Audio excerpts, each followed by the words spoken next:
Hello students. फिर से हम लोग क्लास 4th में न्यूक्लियोटाइड यानी कि पॉली न्यूक्लियोटाइड चेन का फॉर्मेशन कैसा होता है उसके बारे में फोकस करेंगे। तो सबसे पहले सपोज से this is an nucleotide, okay. एक साइड में हम लोगों को देखने को मिलेगा nitrogen base, okay, any one I will write like adenine, और एक साइड में हम लोगों को यहाँ पे देखने को मिलेगा फॉस्फोरिक एसिड।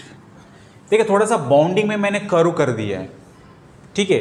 अगर इसको मैं स्ट्रेट रखूँगा बॉन्डिंग इस प्रकार से तो इसका मीनिंग ये निकलेगा कि ये कार्बन नंबर 1 है, ये कार्बन नंबर 2 है, कार्बन नंबर 3, कार्बन नंबर 4 और यहाँ पे carbon number 5।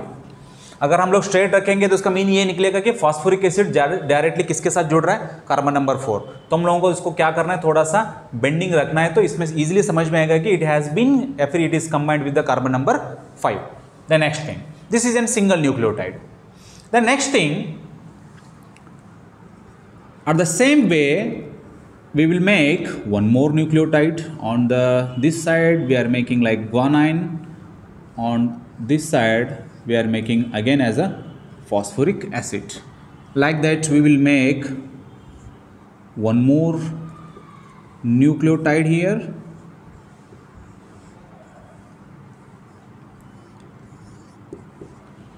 and finally we will make one more here.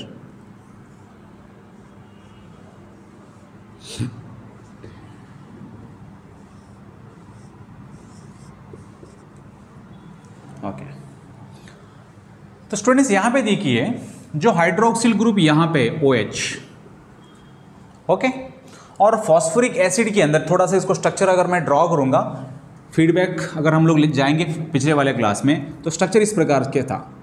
P यहाँ पे एक OH था और यहाँ पे O ऑलरेडी बॉन्डिंग कर चुका है किसके साथ, पेंटोज शुगर के साथ, with help of a phospho ester bond. और इस साइड में हम लोगों को O है, यहाँ पे there is an one more hydroxyl group.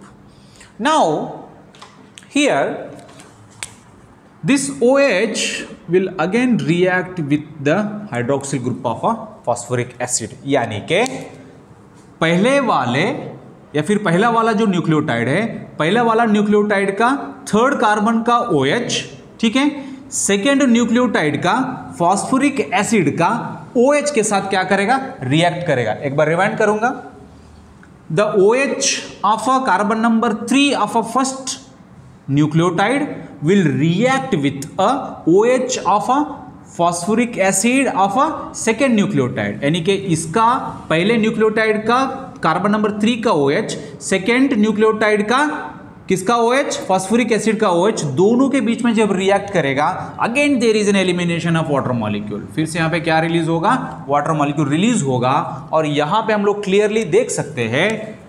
So again there is an bond formation, and now this bond, यहाँ पे जो बॉन्ड फॉर्मेशन हुआ है, so this bond is called as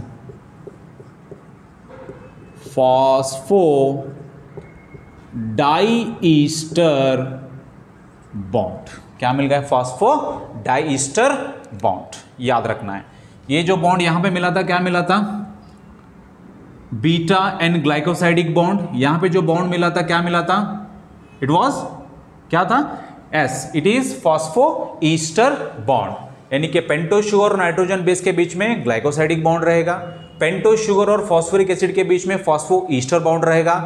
पहला न्यूक्लियोटाइड यानी कि एक न्यूक्लियोटाइड और दूसरे न्यूक्लियोटाइड के बीच में जो बॉन्ड बनेगा या फिर बनता है, that is called as a phosphodiester bond. Okay, then next time अगर इसको कंटिन्यू करेंगे शॉर्ट फॉर्म में, इसका जो OH है यहां पे रिएक्ट करके बॉन्ड फॉर्मेशन करेगा, इसका जो OH है यहां पे बॉन्ड फॉर्मेशन करेगा। अभी आप लोग क्लियरली देख सकते हैं, the first nucleotide combined with the second, second combined with the third, third combined with the fourth. Now there is an series of nucleotide which has been combined with each other. बहुत सारे nucleotide आपस में एक दूसरे के साथ क्या हो गए, यहाँ पे जुड़ गए हैं। Now this is an formation of, या फिर इसको आप लोग बोल सकते हो पॉली न्यूक्लियोटाइड चेन। क्या बोल सकते हैं हम लोग, पॉली न्यूक्लियोटाइड चेन।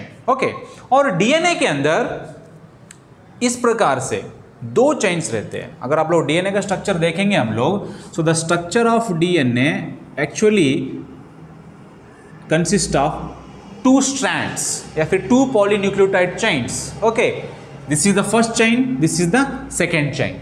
ठीक है, तो यहां पे हम लोगों ने एक चेन को ड्रॉ कर दिया है। सेकेंड जो यहां पे चेन रहेगा, ओके, तो उसको भी हम लोग यहां पे ड्रॉ करके देख लेते हैं। तो सबसे पहले डीएनए का स्ट्रक्चर हम लोग थोड़ी देर में पढ़ेंगे, या फिर उससे पहले मैं यहां पे बोलना चाहूंगा the structure of DNA consist of two polynucleotide chain. एक वर्ड को मैं यहां पे सबसे पहले क्लैरिफाई करूंगा, एंड द बोथ स्ट्रैंड्स या फिर बोथ चेन्स, यहाँ पे दो चेन्स है पॉलीन्यूक्लियोटाइड चेन के, इस प्रकार से एक रहेगा और एक इसके सामने और एक रहेगा। आप लोग देख सकते हैं आमने सामने रहेंगे। ठीक है, सो एक जो चेन है ये बहुत सारे न्यूक्लियोटाइड से बना इस प्रकार से। जो सेकेंड वाला चेन है, ठीक है, वो भी इसी प्रकार से बहुत सारे न्यूक्लियोटाइड से बनता है। तो हम लोग यहाँ पे ये देखेंगे both chains are anti parallel to each other. दोनों के दोनों जो चेन रहते हैं डीएनए के अंदर, वो दोनों anti parallel to each other रहते हैं। हम लोग सोचेंगे एक अगर इस प्रकार से रहेगा सीधा और एक क्या रहेगा उल्टा। ठीक है, अगर एक सीधा रहेगा और एक क्या रहेगा उल्टा रहेगा। अगर हम लोग सोचेंगे यही जो चेन है, अगर हम लोग इसको 180 डिग्री घुमाएंगे, ठीक है, अगर इसको हम लोग उल्टा करेंगे तो इस हिसाब से दिखाई देगा। तो इसके लिए मैं एक छोटा सा डायग्राम यहां पे यूज करूंगा। ठीक है, हम लोग सोचते हैं this is an one nucleotide, single nucleotide.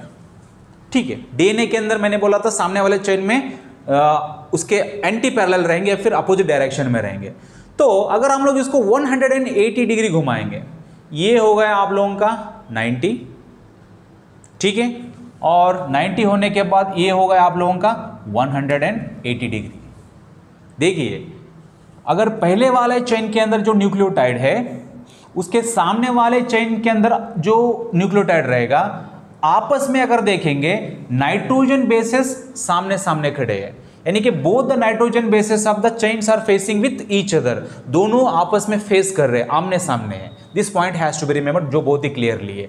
अगर दोनों चेन सेम रहते, सेम डायरेक्शन में रहते, तो यहां पे अलग आप लोगों को दिखाई देता था। लेकिन मैंने बोला था अगर एक चेन इस प्रकार से सीधा रहेगा और एक उल्टा रहेगा, उल्टा यानी कि हम लोगों को 180 डिग्री घुमाना है। ये हो गया 90 और ये हो गया 180। सो 180 देखने के बाद देखेंगे शुगर का डायरेक्शन भी चेंज हो गया है। नाइट्रोजन बेस इस प्रकार से इधर आने का इधर आ गया है, और यहां पे आप लोगों को क्या देखने को मिलेगा, फॉस्फोरिक एसिड। तो इसी हिसाब से एक चेन को हम लोग क्या करेंगे, हम लोग यहां पे ड्रॉ करेंगे उसको।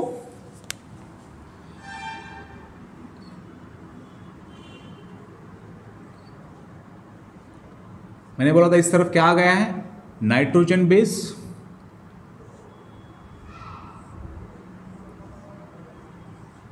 इस तरफ क्या आएगा, फॉस्फोरिक एसिड,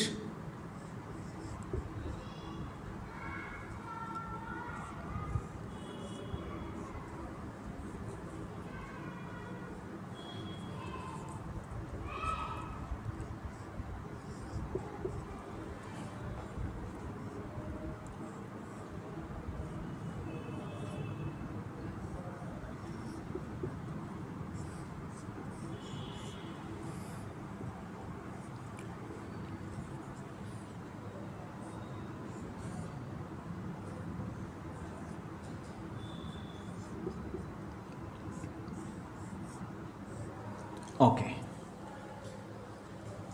थर्ड कार्बन कहां पे रहेगा, यहां पे रहेगा, कार्बन नंबर 3। इसका जो OH है it is going to combine with the phosphoric acid, same यहां पे भी। ओके, तो ये हो गया हम लोगों का डबल स्ट्रैंडेड डीएनए का मॉलिक्यूलर स्ट्रक्चर। पहले वाला स्ट्रैंड यानी कि एक न्यूक्लियोटाइड चेन, सामने सेकेंड न्यूक्लियोटाइड चेन जो बिल्कुल इसके अपोजिट है, यानी कि इसके एंटी पैरेलली वो रन कर रहा है। अगर ये सीधा रहेगा तो ये क्या रहेगा, उल्टा रहेगा। ठीक है, जब ये दोनों इस हिसाब से रन करते हैं, आमने सामने ठहरते हैं, तो दोनों के जो नाइट्रोजन बेसेस है आपस में क्या करते, they are facing with each other. Okay, this is very very important thing. Then next thing, so DNA के स्ट्रक्चर को शुरुआत करने से पहले हम लोग डीएनए का इंपॉर्टेंस और कहां कहां पे डीएनए देखने को मिलता है उस चीज के ऊपर हम लोग थोड़ा सा फोकस करेंगे। उसके बाद हम लोग स्ट्रक्चर को पढ़ेंगे। सबसे पहले the DNA is called as master molecule. DNA को हम लोग बोलते हैं it is an master molecule of a cell या फिर it is an master molecule in case of an organism. So why it is called as the master molecule? Because the DNA is the molecule which actually controls the character in case of an organism, as well as it also guides for the protein synthesis, it also guides for the metabolic activities, okay, and it also transfer the characters from the parents to the offspring। यानी कि DNA organism के अंदर characters को control करता है। जब हम लोग अपने आप को आईने के सामने देखते हैं, we can see many character. जब हम लोग आईने के सामने ठहरेंगे, जब अपने पर्सनालिटी को हम लोग देखेंगे, we can see lot of character. हमारा स्किन कलर देख सकते हैं हम लोग, हेयर स्टाइल देख सकते हैं, the size of the nose, okay, the size of I, okay, number of fingers, okay, ऐसे बहुत सारे जो कैरेक्टर्स हैं हम लोग देखते हैं।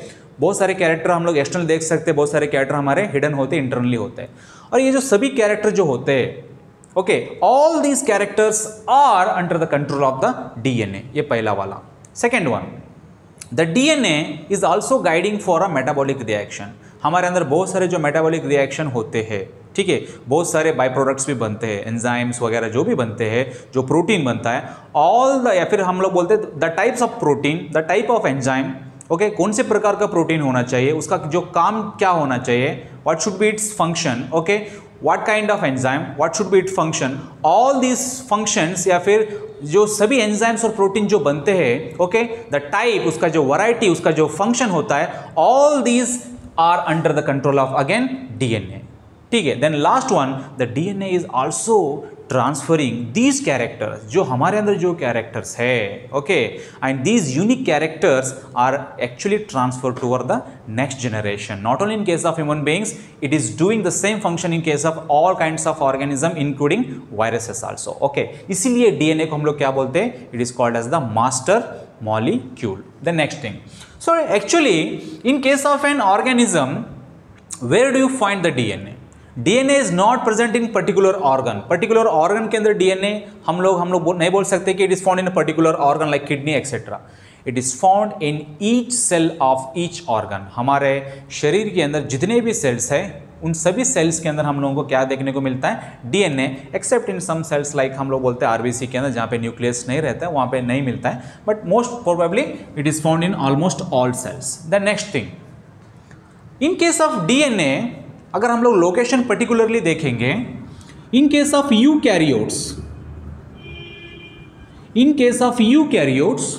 The DNA is actually found inside the nucleus. यानी कि यूकैरियोट्स के अंदर पर्टिकुलरली डीएनए कहां पे देखने को मिलता है? न्यूक्लियस के अंदर। Apart from the nucleus in eukaryotes, यानी कि यूकैरियोट्स के अंदर न्यूक्लियस के अलावा डीएनए हम लोगों को देखने को मिलता है माइटोकॉन्ड्रिया के अंदर, okay, as well as chloroplast के अंदर। ओके, हालांकि माइटोकॉन्ड्रिया और क्लोरोप्लास्ट के अंदर सर्कुलर डीएनए देखने को मिलते हैं, न्यूक्लियस के अंदर लीनियर डीएनए देखने को मिलता है। लीनियर सर्कुलर के बीच में क्या फर्क है वो भी हम लोग देखेंगे थोड़ी देर में। ये हुआ पहला वाला यूकैरियोट्स के अंदर, यानी कि यूकैरियोट्स के अंदर न्यूक्लियस के अंदर कॉमनली डीएनए देखने को मिलता है, न्यूक्लियस के अलावा mitochondria as well as chloroplast के अंदर डीएनए देखने को मिलता है। Then in case of prokaryotes the DNA is found inside the cytoplasm या फिर साइटोसोल। ओके, साइटोसोल के अंदर देखने को मिलता है। The next thing, apart from the cytosol, in some bacterias the DNA is found in the form of, कौन से रूप में मिलता है? in the form of plasmid, in the form of plasmid. Okay, these are the locations of the DNA. when you look at the viruses, तो virus के अंदर DNA actually हम लोगों को it is found inside the protein coat. Suppose this is the DNA. In case of virus, it may be a double strand, it may be a single stranded. कोई भी रहने दो, हम लोग कॉमनली लोकेशन बात कर रहे हैं। सो वायरस के अंदर DNA कहाँ पे देखने को मिलता है? Because virus is not having a cell, particular cell नहीं होता है, तो एक प्रोटीन जो कोट होता है, ओके, एक जो लेयर होता है प्रोटीन का, उस प्रोटीन लेयर के भीतर या फिर अंदर देखने को मिलते हैं क्या? DNA.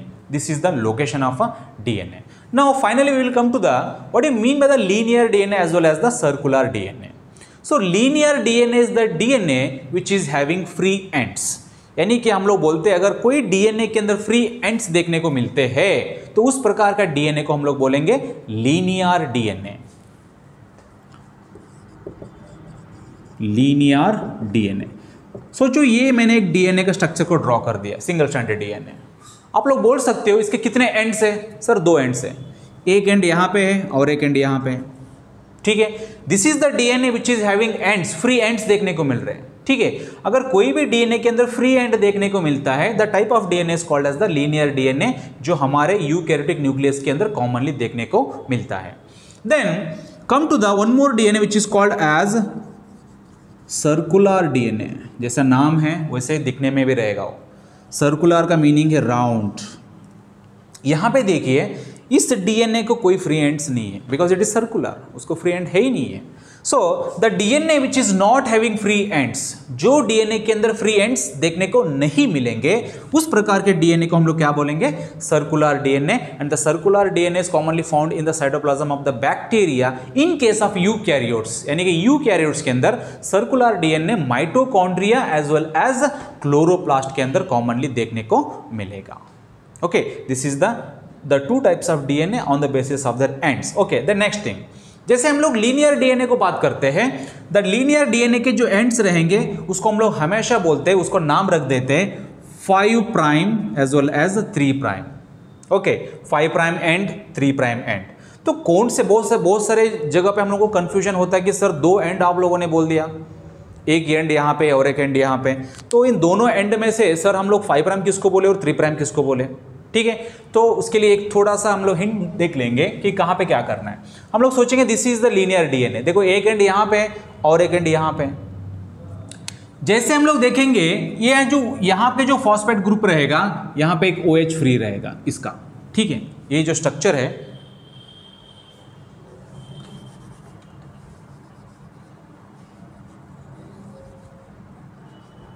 ओके, यही सेम स्ट्रक्चर अगर हम लोग यहां पे ड्रॉ करेंगे,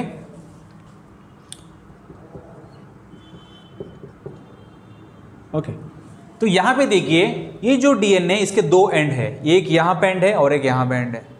now this and is ending with the OH। ये जो एंड है खत्म हो रहा है, ओके, समाप्त हो रहा है कहां पे? OH के साथ। लेकिन वो जो OH है कौन से कार्बन से जुड़ा हुआ है? 5th carbon.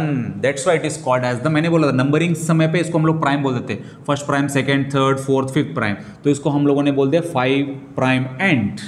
Okay, 5 prime and हो गया।